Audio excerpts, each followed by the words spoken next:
പൂക്കാടന്മാർക്ക് police നിയമമൊക്കെ പുല്ലുവിലയാ. ചേച്ചിയുടെ കുഞ്ഞ് അവർക്ക് ഏറ്റവും വലിയ ഭീഷണി. അതുകൊണ്ട് തന്നെ ഏത് വിധേനെ അവരതിനെ ഇല്ലാതാക്കാനേ നോക്കൂ. ശരിയാ, അങ്ങനെയും ചില കാര്യങ്ങളുണ്ടല്ലോ. പിന്നെ ഇനിയിപ്പോ നമ്മൾ എന്ത് ചെയ്യും? എനിക്കറിഞ്ഞൂടാ. ചേച്ചി തിരികെ വന്നിരുന്നെങ്കിൽ എവിടെയെങ്കിലും ആരുടെയും കണ്ണെത്താത്ത ഒരിടത്ത് പോയി എന്തേലും ജോലി ചെയ്ത് ജീവിക്കായിരുന്നു. ഇതിപ്പോ ചേച്ചി എവിടെയാണെന്ന് പോലും അറിയാതെ എനിക്ക് ഒറ്റയ്ക്കൊരു തീരുമാനം എടുക്കാൻ പറ്റില്ലല്ലോ. ഭാഗ്യക്കുറി വിഷമിക്കണ്ട. തന്റെ ചേച്ചി മടങ്ങി വരും, ഇല്ലെങ്കിൽ നമ്മൾ കണ്ടുപിടിക്കും. ഇവിടുന്ന് മാറാൻ ഇനി 3 ദിവസം കൂടെ ബാക്കിയുണ്ടല്ലോ. അപ്പോഴേക്കും നമ്മുടെ മുമ്പിൽ എന്തെങ്കിലും ഒരു വഴി തെളിയാതിരിക്കില്ല. എടുത്താൻ ധൈര്യമായിട്ടിരിക്കേ. ഞാനില്ലേ തന്റെ കൂടെ. ഞാൻ പോയിട്ട് വരാം. എന്തെങ്കിലും വിവരം കിട്ടിയാൽ ഞാൻ വിളിച്ചോളാം.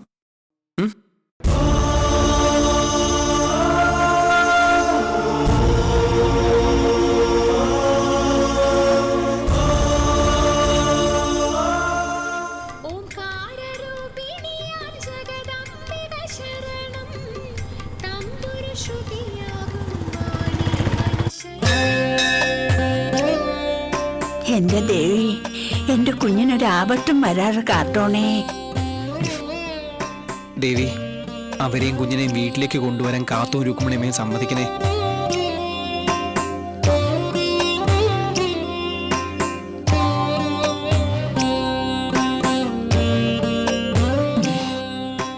വലിയ തിരക്കില്ലാത്തതുകൊണ്ട് ദേവിയെ മനസ്സ് നിറയെ കണ്ടു തൊഴാൻ പറ്റി. അല്ലടാ മോനെ? അതെ അതെ, എന്ന് വെച്ച എല്ലാ ആഴ്ചയിലും കാത്തു ഇങ്ങനെ മനസ്സിറയാൻ നിക്കല്ലേ. പൂജയും വഴിപാടും എന്നൊക്കെ പറഞ്ഞേ രൂപ 10-200 ഇപ്പൊ എന്റെ കയ്യിൽ നിന്ന് പൊട്ടിയത്. ദരിദ്രവാസി, ദേവിക്ക് കൊടുത്തതിന്റെ കണക്ക് പറയുന്നോടാ. പിന്നല്ലാതെ എല്ലാ കാര്യത്തിനും കണക്ക് വേണമെന്ന് കാർത്തു തന്നെയല്ലേ എപ്പോഴും പറയാറുള്ളത്. ഒന്ന് പോടാ, അവന്റെ ഒരു തമാശ. ദേവി, മഹാമായി ദേവി, കാത്തോളേ. നേരത്തെ ഞാൻ പറഞ്ഞ ആ കഥ തീർന്നില്ലല്ലോ. ബാക്കിയൂടെ കേക്കണ്ടേ കാത്തൂന്? പിന്നെ വേണം വേണം. ഒടുക്ക ആ പെങ്കൊച്ചിന്റെ കാര്യം എന്താവൂടാ? അയ്യോ, നമ്മൾ എവിടെയാ നിർത്തിയത്? ആ പെങ്കൊച്ചിന്റെ ചേച്ചി കുഞ്ഞിനെ ഉപേക്ഷിച്ചു പോയടത്ത്. അങ്ങനെ തന്നെ. അങ്ങനെ നാട് വിട്ടുപോയ ചേച്ചിയും കാത്ത് അവള് കുഞ്ഞിനെയും കൊണ്ട് കാത്തിരുന്നു. എന്നിട്ട് അങ്ങനെ ദിവസങ്ങൾ ആഴ്ചകളായി, ആഴ്ചകൾ മാസങ്ങളായി. പക്ഷെ നാട് വിട്ടുപോയി അവളുടെ ചേച്ചി മാത്രം മടങ്ങി വന്നില്ല. കുഞ്ഞിനെയും കൊണ്ട് ആ സത്രത്തിൽ നിന്നും അവൾക്ക് ഇറങ്ങി കൊടുക്കേണ്ട സമയവുമായി. പാവം, അവളുടെ കയ്യിലാണെങ്കിൽ ഒരു പൈസയില്ല. അങ്ങനെ ആരുടെയും സഹായം കിട്ടാതെ ആ പിഞ്ചു കുഞ്ഞിനെയും കൊണ്ട് അവൾക്ക് നാട് റോഡിലേക്ക് ഇറങ്ങേണ്ടി വന്നു. കഷ്ടം, പാവം കുട്ടി. അപ്പൊ അന്ന് അവള് കണ്ട ആ സുന്ദരനായ ചെറുപ്പക്കാരനോ? അവൻ അവളെ സഹായിച്ചൂടായിരുന്നോ? അതല്ലേ കാത്തു അതിന്റെ ഒരു സസ്പെൻസ്. ഞാൻ പറഞ്ഞു വരുന്നില്ലുള്ളൂ. ഓ, അങ്ങനെ എങ്ങോട്ട് പോണോന്ന് അറിയാതെ ആ സാധുവും സുന്ദരിയുമായ പെൺകുട്ടി വഴിയിലങ്ങനെ വിഷമിച്ച് നിൽക്കുമ്പോ ദൂരെ നിന്ന് പൊടിപടലങ്ങൾ അങ്ങനെ അങ്ങ് ഉയരുന്നു. ആ സുന്ദരി കൊച്ച് സൂക്ഷിച്ചു നോക്കുമ്പോ അതാ ഒരു രഥം ഇങ്ങ് വരുന്നു. ആ രഥം ഓടി ഓടി വന്ന് പെൺകുട്ടിയുടെ അടുത്ത് വന്ന് അങ്ങ് നിന്നു. ആ രഥത്തിനുള്ളിൽ നിന്ന് നല്ല സുന്ദരനായ ഒരു രാജകുമാരൻ. പെൺകുട്ടി അന്തം വിട്ട് നോക്കുമ്പോ ആ രാജകുമാരൻ ആരാ?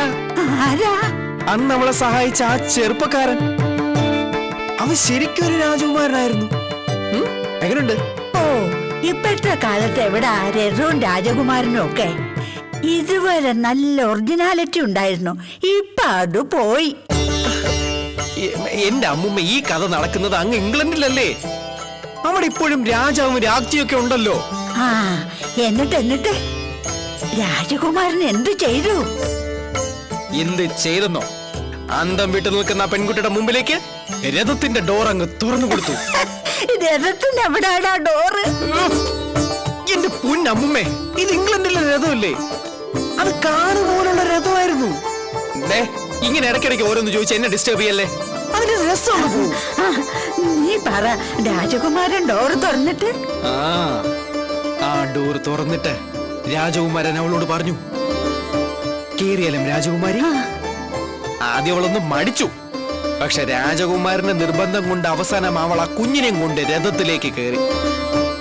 രാജകുമാരൻ അങ്ങനെ അവളെയും കൊണ്ട് കൊട്ടാരത്തിലേക്ക് ചെന്നു. ഓ എന്നിട്ട് എന്തായി? കൊട്ടാരത്തിലേക്ക് ചെന്നപ്പോഴല്ലേ സംഭവം. തന്റെ മകൻ ഒരു സാധു പെൺകുട്ടിയും കൈക്കുഞ്ഞിനെയും കൊണ്ട് കൊട്ടാരത്തിലേക്ക് വന്നതേ അമ്മ മഹാറാണിക്ക് ഇഷ്ടപ്പെട്ടില്ല.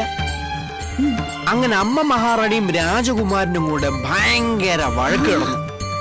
എന്ത് വന്നാലും ശരി ആ പെൺകുട്ടിയും കുഞ്ഞിനെയും അവിടെ താമസിപ്പിക്കാൻ പറ്റില്ല എന്ന് അമ്മ മഹാറാണി വാശി പിടിച്ചു. രാജകുമാരൻ ആകെ വിഷമിച്ചു പോയി. അയ്യോ കഷ്ടായി പോയല്ലോ. എന്നിട്ട് എന്താവൂടാ മോനെ? പറഞ്ഞുതരാം. ആ പാവത്തിനെ ആ ദുഷ്ടത്തുള്ള കൊട്ടാരത്തിൽ നിന്ന് ഇറക്കി വിടോ? ഇറക്കി വിടുമായിരുന്നു. അപ്പോഴല്ലേ അതിന്റെ രസം. തീർത്ഥാടനത്തിന് പോയ അമ്മുമ്മ മഹാറാണി അപ്പോഴേക്ക് കൊട്ടാരത്തിൽ മടങ്ങിയെത്തി. രാജകുമാരന്റെ വിഷമം കണ്ട അമ്മുമ്മ മഹാറാണി അമ്മ മഹാറാണിയോട് കാര്യങ്ങളൊക്കെ തിരക്കി.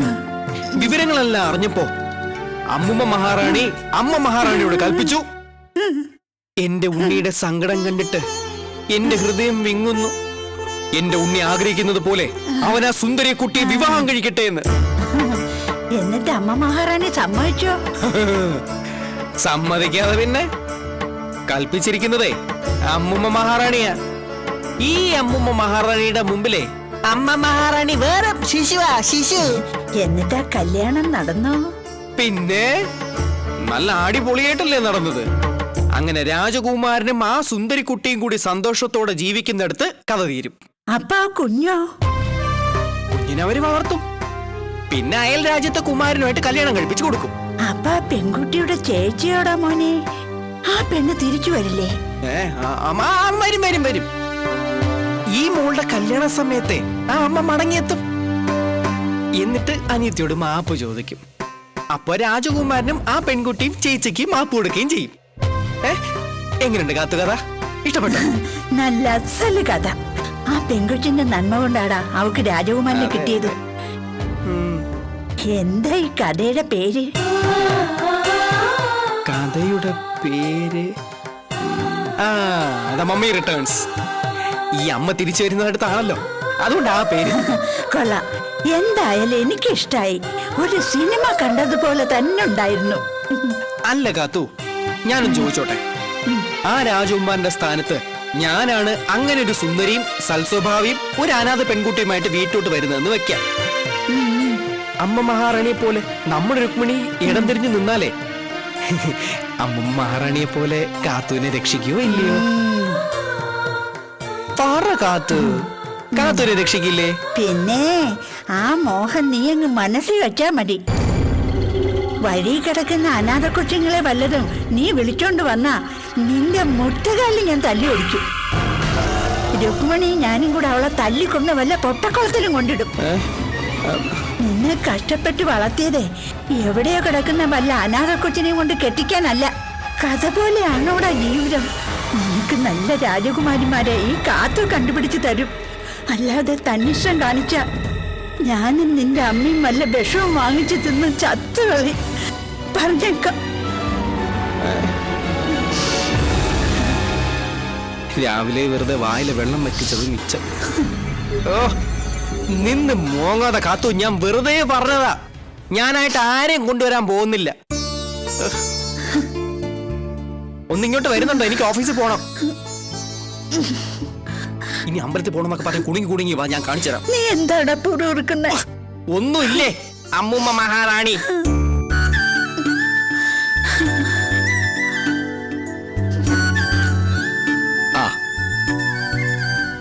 ആഹാ, അമ്മുമ്മയും മോനും കൂടെ രാവിലെ അമ്പലത്തിലേക്ക് പോന്നോ? ഇവന് ചെന്നിട്ട് ഓഫീസിൽ പോകാനുള്ളതല്ലേ? ഞങ്ങള് സാറിനെ ഒന്ന് കാണാൻ കാത്തു നിൽക്കുകയായിരുന്നു. എന്നെയോ? എന്തിന്? ഒരു ഉദ്ഘാടനത്തിന് ക്ഷണിക്കാനാ. എന്നെയോ? അതേന്നേ, സാറിനെ പോലെ ഒത്തിരി ആൾക്കാരുമായിട്ട് ഇടപഴകുന്നവരെയാ ഞങ്ങൾ അന്വേഷിച്ച് നടക്കുന്നത്. ഏതായാലും സാറിനെ ഇവിടെ വെച്ച് കണ്ട സ്ഥിതിക്ക് ഉദ്ഘാടനവും ഇപ്പൊ തന്നെ നടത്തിയേക്കാം. സാറിന്റെ ഐശ്വര്യമുള്ള കൈ കൊണ്ടാവട്ടെ ഉദ്ഘാടനം. ബുദ്ധിമുട്ടാവില്ലല്ലോ? എന്ത് ബുദ്ധിമുട്ട്? അല്ല, കാര്യം നടന്ന് ഇതുവരെയും പറഞ്ഞില്ല. അത് പിന്നെ നമ്മുടെ അമ്പലത്തിന്റെ പടിഞ്ഞാറേ നടയിലുള്ള ഓഡിറ്റോറിയം ഒന്ന് പുതുക്കി പണിയാനുള്ള തീരുമാനം നമ്മൾ കമ്മിറ്റി കൂടി എടുത്തായിരുന്നേ. അതെ അതെ അതെ. അതിന്റെ ഫണ്ട് പിരിവുമായിട്ട് ബന്ധപ്പെട്ട കാര്യമാണ്. അതിനിപ്പോ എന്താ, സാറിന്റെ പേരിൽ ഐശ്വര്യമായിട്ട് ഒരു 1000 രൂപ എഴുതിയത്. 1000 രൂപ? അയ്യോ, അത്രയൊന്നും കാശ് ഞാൻ അത്രയും കാശ് സാറിനെ സംബന്ധിച്ച് ഒന്നും അല്ലാതുള്ള നമുക്കറിയാം. എന്നാലും കൂടുതൽ കാശ് ചോദിച്ച് ഭക്തജനങ്ങളെ ബുദ്ധിമുട്ടിക്കരുതെന്ന കമ്മിറ്റിയുടെ തീരുമാനം. അതുമാത്രമല്ല, ഭക്തരെ ഈ ഫണ്ട് പിരിവിലേക്ക് ആകർഷിക്കാൻ ഞങ്ങൾ ഒരു ലക്കി കൂപ്പൺ ഇറക്കുന്നുണ്ട്. 1ാം സമ്മാനം ഒരു LED TV, അതെ അതെ. 2ാം സമ്മാനം ഒരു സൈക്കിൾ, 3ാം സമ്മാനം ഒരു പട്ടുസാരിയാ. ഓ, ലക്കി ഡിപ്പിന്റെ ഉദ്ഘാടനവും സാറിന്റെ കൈകൊണ്ട് തന്നെ വേണം. 50 രൂപ കൂപ്പൺ. രണ്ടും കൂടി വേണോ? ഏതെങ്കിലും ഒന്ന് പോരെ? സാറിന്റെ ഐശ്വര്യമുള്ള കൈയല്ലേ, ധൈര്യമായിട്ട് എടുക്കണം സാറേ. ചിലപ്പോ TV അടിക്കുന്നത് സാറിന് തന്നെ ആയിരിക്കും. ഇവന്റെ കൈ കൊണ്ട് ഉദ്ഘാടനം നടത്തിയ ടിക്കറ്റ് ചറവറ പോകുന്നുള്ളത് ഉറപ്പാ. എടുക്കടാ ചമ്പുവേ. അമ്മൂമ്മേ, എടുക്ക് സാറേ, നമ്മുടെ ദേവിയുടെ കാര്യത്തിനല്ലേ. തൽക്കാലം കൂപ്പണ്ട കാശ് മാത്രം തന്നാ മതി. സംഭാവന കാശ് ഞങ്ങൾ വീട്ടിൽ വന്ന് വാങ്ങിച്ചോളാം. ദേ, കൊടുക്കടാ മോനെ. എത്ര രൂപ എന്നാ പറഞ്ഞേ? 1000 രൂപ. 50 രൂപ കുറയോ? ദാ, അമ്മേ ശരണം. ഈ കുറ്റി സാറ് തന്നെ പരിചയക്കാർക്കും സുഹൃത്തുക്കൾക്കും ഒക്കെ കൊടുക്കണം. അയ്യോ ഞാനോ? സാറിനാവുമ്പോ ഒരുപാട് കണക്ഷൻസ് ഒക്കെ ഉണ്ടല്ലോ. പുഷ്പം പോലെ ടിക്കറ്റ് വിറ്റ് പോകും. കാശ് അടുത്ത ആഴ്ച കൗണ്ടറിൽ ഏൽപ്പിച്ചാ മതി. അയ്യോ, ഞാന് അത് ഒരു കുറ്റിന്നൊക്കെ. ആദ്യം ഒരു കുട്ടി തീർക്ക് സാറേ, അടുത്ത കുട്ടി പിന്നെ പോരെ. ആ വരട്ടെ. സന്തോഷമായി. വാ, വാ, വാ. ശരി. ഈശ്വര, ഇതെവിടെ എന്റെ ചപ്പലും കാണുന്നില്ലല്ലോ. അങ്ങോട്ട് മാറി നിക്കേ. വാ. ഒക്കെ നടക്കൂടാ മോനെ, എനിക്ക് വിശക്കുന്നു. വാ. അയ്യാടാ, ഏത് സമയത്താണോ എന്തോ.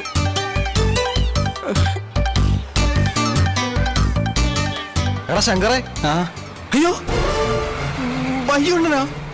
എന്താ ഇവിടെ? നീ 3-4 ദിവസം കൊണ്ട് പണിക്ക് വരാത്ത എന്താടാ? ആ കോൺട്രാക്ടർ ഇന്നലെ നിന്നെ തിരക്കി. ഇനി നീ പണിക്ക് വരാതെ ഇങ്ങനെ കറങ്ങി നടന്നാ നിന്നെ ഇനി പണിക്ക് വെക്കണ്ടെന്നാ പറഞ്ഞേക്കുന്നേ. അല്ല ബൈജു അണ്ണ, അത് പിന്നെ നീ കൂടുതൽ ഇങ്ങനെ ഉരുണ്ട് കളിക്കൊന്നും വേണ്ട. നീ കാല് പിടിച്ച് പറഞ്ഞതുകൊണ്ടാ അങ്ങേര് നിന്നെ പണിക്ക് നിർത്തി തന്നെ. നാളെ മുതൽ മേൽക്കൂര വാർപ്പാ. 1-2 ആഴ്ചത്തേക്ക് സ്ഥിരം പണിയുണ്ട്. അത് കളഞ്ഞു വിളിക്കാതെ ചെന്ന് പണിക്ക് കയറാൻ നോക്കടാ. ഇല്ലെങ്കിൽ എന്റെ കാല് പിടിക്കാൻ നീ മേലെ വന്നു പറഞ്ഞേക്കാം. എന്താടാ അയാള് പറഞ്ഞേച്ചു പോയത്? നീ എന്തിനാ അവന്റെ കാല് പിടിക്കാൻ പോയത്? അമ്മുമ്മേ, അത് പിന്നെ ഞാൻ അവന്റെ കാല് പിടിച്ച കാര്യമല്ല, അവൻ എന്റെ കാല് പിടിച്ച കാര്യമായി പറഞ്ഞത്. ഒന്നുമല്ല, ഞാൻ കേട്ടതല്ലേ. നിന്നെ വാർക്കപ്പണിക്ക് വിളിച്ചിട്ടല്ലേ അവൻ പോയത്. അമ്മുമ്മ കേട്ടല്ലോ. എന്ത് ചെയ്യാം, പാവം വട്ടായി പോയി. എന്റെ ഫ്രണ്ടിന്റെ ചേട്ടനാ, വാർക്കപ്പണിയായിരുന്നു. ഒരു ദിവസം കെട്ടിടത്തിന്റെ മോളിൽ നിന്ന് വാർക്കപ്പണി ചെയ്തുകൊണ്ടിരുന്നപ്പോ ഇങ്ങനെ താഴെ പോന്നു. അങ്ങനെ വട്ടായി പോയതാ. കാണുമ്പോഴൊക്കെ എന്തെങ്കിലുമൊക്കെ വിളിച്ചു പോവും. അതെയോ? എന്തോ പ്രശ്നം ഉണ്ടെന്ന് എനിക്കും തോന്നി. അല്ലേ പിന്നെ നിന്നെ കയറി എടാ പോടാന്ന് വിളിക്കൂ. പാവം സുഖമില്ലാത്തന്ന് കണ്ടാ പറയില്ല. അമ്മുമ്മ ഇങ്ങോട്ട് വണ്ടിയിലോട്ട് കയറിക്കേ, ഇല്ലെങ്കിൽ എനിക്ക് വട്ടാവും. നേരമായി. ഈശ്വര, ഇന്ന് ആരാണെന്നോ കണിയേണ്ടത്. കിട്ടുന്നല്ല 8ന്റെ പണിയാ. ഇതും കൂടെ പിടിച്ച്.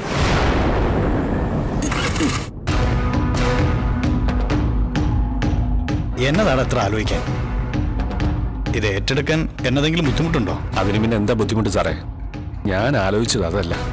ഒരു കോൾ ഒത്തു വന്നിട്ടുണ്ടെന്ന് ബെന്നി സാർ വിളിച്ച് പറഞ്ഞപ്പോ ഞാൻ കരുതിയത് വേറെ എന്തെങ്കിലും നല്ല കാര്യമായിരിക്കുന്ന. ഇവിടെ വന്നപ്പോഴല്ലേ നമ്മുടെ പഴയ ഐറ്റത്തിന് തന്നെയാണ് ഇപ്പൊ സാറ് വിളിച്ചേക്കണമെന്ന് മനസ്സിലായത്. നമ്മളേക്കൊന്നും നന്നാവാൻ സാറ് സമ്മതിക്കില്ലല്ലയോ? നന്നാവാനോ? നീയോ? ജോസൂട്ടിയെ, കർത്താവിനെ നിരക്കാത്തൊന്നും പറയില്ലടാ. ഞാൻ തമാശ പറഞ്ഞതല്ലേ സാറേ. അവളുടെയും വീട്ടുകാരുടെയും മുമ്പിൽ ആകെ ഞാൻ നാണം കെട്ട് നിൽക്കുവല്ലേ. നമ്മുടെ കോളേജ് വാദ്യാർക്കാണെങ്കിൽ എന്നെ കണ്ണെടുത്താ കണ്ടുടാന്നായി. എല്ലാം കൂടെ വെച്ച് നോക്കുമ്പോ പതുക്കെ പതുക്കെ ഈ ഫീൽഡ് അങ്ങ് മതിയാക്കിയല്ലോ എന്നുള്ളൊരു ആലോചനയില്ല. അതെന്താടാ, നിനക്ക് അവനെ പേടിയായി തുടങ്ങിയോ? ആരും പേടിച്ചോ ഭയന്നിട്ടോ ഒന്നും അല്ല സാറേ. അവളുടെ കാര്യം ഓർത്തിട്ട് തന്നെയാ. നമ്മുടെ സെറ്റപ്പ് ഇതൊക്കെയാണെന്ന് അറിഞ്ഞിട്ടും അവൾ എന്നെ തള്ളിപ്പറയാതെ നിൽക്കുവല്ലേ. ഏതു നേരവും കരഞ്ഞു ഉപദേശിച്ചും പിന്നാലെ കൂടിയിരിക്കുക. അവളുടെ മുമ്പിൽ അതൊന്നും മൈൻഡ് ചെയ്യാതെ ഞാൻ നിൽക്കുമ്പോഴും എല്ലാം ഒന്ന് മതിയാക്കിയാലോ എന്ന് മനസ്സിലുണ്ട്. എത്ര നാളെന്ന് വെച്ചാ സാറേ വല്ലവനും വേണ്ടി നമ്മളിങ്ങനെ വെട്ടും കുത്തുമായിട്ട് നടക്കുന്നത്. നമുക്കിപ്പോ പഴയതുപോലെ വലിയ പ്രയോജനമൊന്നുമില്ല. കൂടെയുള്ളവർക്കൊക്കെ വീതിച്ചൊക്കെ വരുമ്പോ നമുക്ക് വലിയ ലാഭമൊന്നുമില്ല. ദേ ജോസൂട്ടി, നിന്റെ മാനസാന്തരം കേൾക്കാൻ എനിക്ക് നേരമൊന്നുമില്ല. നീ എല്ലാം വെച്ച് കിട്ടിക്കോ. ഞാൻ പറഞ്ഞ ഈ കൊച്ചു കാര്യം കൂടി സാധിച്ചിട്ട് നീ എല്ലാം മതിയാക്കിക്കോന്നേ. അതെ, വിശ്വസിച്ച് ഏൽപ്പിക്കാൻ വേറെ ആളില്ലാഞ്ഞിട്ടൊന്നുമല്ല ഇത് നിന്നെ ഏൽപ്പിക്കാന്ന് വെച്ചത്. പിന്നെ നിനക്ക് എന്തെങ്കിലും പ്രയോജനം ആയിക്കോട്ടെ എന്ന് വെച്ചിട്ടാ. അപ്പോഴാ അവന്റെ ഒരു സുവിശേഷം. നിന്നെ കൊണ്ട് പറ്റില്ലെങ്കിൽ പറഞ്ഞോ, എനിക്ക് വേറെ ആളെ ഏൽപ്പിക്കാനാ. സാർ വെറുതെ ചൂടാവാതെ. നിങ്ങളൊക്കെ ഒരു കാര്യം ആവശ്യപ്പെട്ട അത് പറ്റില്ല എന്ന് പറയാൻ ജോസൂട്ടിക്ക് ആവില്ലല്ലോ. എന്ത് വേണമെന്ന് ബെന്നി സാറ് പറഞ്ഞാൽ മതി, സംഗതി ഞാൻ ഏറ്റു. ഹോസ്പിറ്റലിൽ വെച്ച് നമ്മളൊരു അറ്റംപ്റ്റിന് ശ്രമിക്കാതിരിക്കുന്നതാണ് നല്ലത്. കാരണം ആ കുഞ്ഞ് എപ്പോഴും അവളുടെ അടുത്ത് ഉണ്ടാവണമെന്നില്ല. അതിനെ ഇൻക്യുബേറ്ററിൽ സൂക്ഷിച്ചിരിക്കുക. അത് മാത്രമല്ല, അവിടെ വെച്ച് നമ്മൾ അതിനെ തീർക്കാൻ ശ്രമിച്ചാൽ അതൊരു അറ്റാക്കാണെന്ന് എല്ലാവരും മനസ്സിലാക്കും. ആർക്കും പിടികൊടുക്കാതെ വേണം നമുക്ക് അവളെയും ആ കൊച്ചിനെയും ക്ലോസ് ചെയ്യാൻ. അതൊരു വിഷമമുള്ള കാര്യമല്ല സാറേ. കൊച്ചിനെയും കൊണ്ട് അവൾ എന്തെങ്കിലും പുറത്തേക്ക് വരുമല്ലോ. റോഡിൽ വെച്ച് കിട്ടിയാൽ ഒരു 5 മിനിറ്റത്തെ കേസേ ഉള്ളൂ. 2 എണ്ണത്തിനെയും ഒറ്റ പെട്ടിയിൽ തൂത്തുവാരി ഇട്ടു തരാനുള്ള പരുവത്തിലാക്കി തരാം. മതി, അത് മതി. ഒരു ആക്സിഡന്റ് ആയിട്ട് പ്ലാൻ ചെയ്യുന്നത് തന്നെയാണ് നല്ലത്. അതാവുമ്പോൾ ആർക്കും സംശയം തോന്നത്തുമില്ല. സാറ് ഈ പറഞ്ഞവളെ എനിക്കറിയാം. 1-2 പ്രാവശ്യം ഞാൻ അവളെ കണ്ടിട്ടുമുണ്ട്. അനിതയുടെ കൂട്ടുകാരിയുടെ അനിയത്തിയാണെന്ന് ഞാൻ ഈ അടുത്തിടയ്ക്ക് അറിയുന്നത്. അനിതയ്ക്ക് മാത്രമല്ല, ഈ വീട്ടിൽ മറ്റ് പലരുമായിട്ട് അവൾക്ക് ബന്ധമുണ്ട്. അതുകൊണ്ടാ ആ അധ്യായം നമ്മളായിട്ട് മടക്കുന്നത്.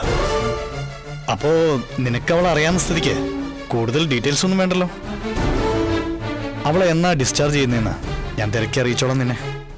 വേണ്ടത് ചെയ്തോണം. ആശുപത്രിക്ക് പുറത്ത് 2 എണ്ണത്തിനും കിട്ടേണ്ട കാര്യമുള്ളൂ. ബാക്കിയെല്ലാം സാർ എനിക്ക് വിട്ടേക്ക്. പിന്നെ ചെറിയൊരു അഡ്വാൻസ് ഇരിക്കട്ടെ. ആ ജോസൂട്ടി, നമ്മൾ ഇങ്ങനൊരു ഡീൽ ഉറപ്പിച്ച കാര്യം ഒരാൾ പോലും അറിയരുത്, പ്രത്യേകിച്ച് എൻ്റെ ചാച്ചൻ. അതെന്താ സാറേ, പൗലോസ് മുതലാളി അറിയാത്തൊരു കൊട്ടേഷൻ? സാധാരണ അങ്ങനെയല്ലല്ലോ. ഇതിപ്പോ ഇങ്ങനെ ആയാ മതി. തൽക്കാലം ചാച്ചൻ ഇതൊന്നും അറിയണ്ട, കേട്ടല്ലോ? ഓ, അങ്ങനെങ്കി അങ്ങനെ. എന്നാ ഞാൻ പോട്ടെ സാറേ. അവൾ ഡിസ്ചാർജ് ആവുന്ന എന്താണെന്ന് അറിഞ്ഞിട്ട് സാർ വിളിച്ചാ മതി. ഓ.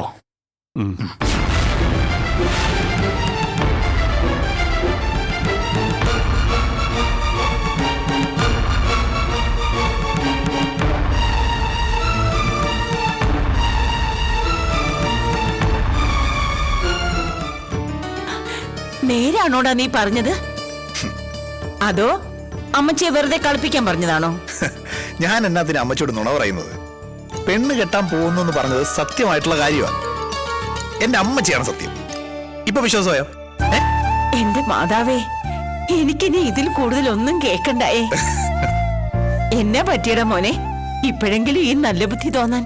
മനസ്സിന് പിടിച്ചൊരു പെണ്ണിനെ ഇപ്പോഴാ അമ്മച്ചി കൺമുന്നിൽ കർത്താവ് കാണിച്ചു തന്നത്. ഏതാടാ ആ പെണ്ണ്? അതൊക്കെ ഉണ്ട്. സമയമാവുമ്പോ അവളെ കൊണ്ടുവന്ന് ഞാൻ അമ്മച്ചിയുടെ കൺമുന്നിൽ നിർത്തി തരും. എന്താ പോരെ? അതുവരെ പെണ്ണിനെ കുറിച്ച് ഒന്നും എന്നോട് ചോദിക്കാൻ പാടില്ല, കേട്ടല്ലോ? അതെന്നാ ഇടപാടാടാ മോനെ? അപ്പോ മനസ്സമ്മതവും മിന്നുകെട്ടും ഒന്നും വേണ്ടായോ? തൽക്കാലം അങ്ങനെയുള്ള മാമൂലുകളൊന്നും ഈ പരിപാടിക്ക് വേണ്ട. പൂക്കാടന്റെ 2 മക്കളുടെ മിന്നുകെട്ട് ആചാരപ്രകാരം ആഘോഷത്തോടെ നടത്തിയില്ലേ? ഒരാളെങ്കിലും ആ പതിവ് തെറ്റിക്കണമല്ലോ. ദേ, നീ വെറുതെ ആവശ്യമില്ലാത്ത പണിക്കൊന്നും നിൽക്കണ്ട കേട്ടോ. പെണ്ണ് ഏതാണെന്ന് പറഞ്ഞാ ഞങ്ങളായിട്ട് തന്നെ കെട്ടിച്ചു തരാം. എവിടുത്തുകാരാടാ അവര്? അതറിഞ്ഞിട്ട് പെണ്ണാത്തിന്. അതെ, അന്നം വെച്ച് കരുതുന്നത് പോലെ അവൾ ഈ നാട്ടുകാരിയൊന്നുമല്ല. പണ്ട് ഞാൻ ജോലി ചെയ്തുകൊണ്ടിരുന്ന സ്ഥലത്തുള്ള പെണ്ണാ അമ്മച്ചി. സാധുവാ. അങ്ങനെയൊക്കെ കെട്ടാൻ നിന്റെ അപ്പച്ചൻ സമ്മതിക്കുമോന്നാ എന്റെ പേടി. അതിന് പൗലോസ് അച്ചായന്റെ സമ്മതം ആർക്ക് വേണം? എനിക്ക് എന്റെ അമ്മച്ചിയുടെ സമ്മതം മാത്രം മതിയെന്നേ. പിന്നെ സൗകര്യം പോലെ പുള്ളിക്കാരനോടൊന്ന് സൂചിപ്പിച്ചേക്കണം. ഇനി കെട്ടുകഴിഞ്ഞ് ഞാൻ വരുമ്പോ അറിഞ്ഞില്ല പറഞ്ഞില്ല എന്നൊന്നും പറയരുതല്ലോ. എന്നാലും മോനെ, നീ അമ്മച്ചിയോടെങ്കിലും ഒന്ന് പറയടാ. ഞാൻ പറഞ്ഞില്ലേ അന്നപ്പെണ്ണേ, അതൊക്കെ സമയമാവുമ്പോ അറിഞ്ഞാ മതി.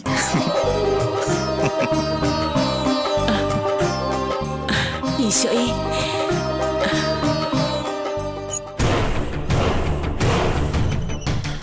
ഞാൻ പറഞ്ഞില്ലേ ചാച്ച, അവന്റെ വരവ് കരുതിക്കൂട്ടി തന്നെയാ.